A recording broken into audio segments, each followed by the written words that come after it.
Fighting is still going on in eastern Syria, where Islamic State is trying to hold on to pockets of territory. Iraqi Kurdish channel Rudo TV aired footage of people carrying children and meager possessions up a rocky terrain during a lull in the fighting Thursday. U.S.-backed Syrian Democratic Forces say a large number of militants and their families have surrendered, but that Islamic State continues putting up fierce resistance on the eastern banks of the Euphrates River. Behind this mountain, there's a safe area controlled by Syrian Democratic Forces. On the other side, there are clashes. Our fighters do not shoot when civilians are present, because this could endanger their lives.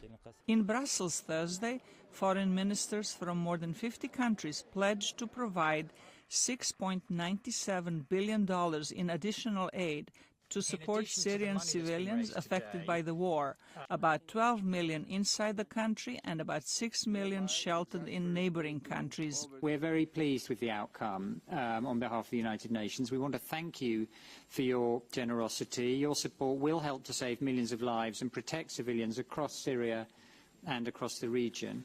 The European Union, the world's biggest aid donor, pledged $2.3 billion for this year, which includes a sum already allocated for Syrian refugees in Turkey under a deal with Ankara, which agreed to take in Syrians. The United States pledged additional $397 million to Syrians impacted by the war.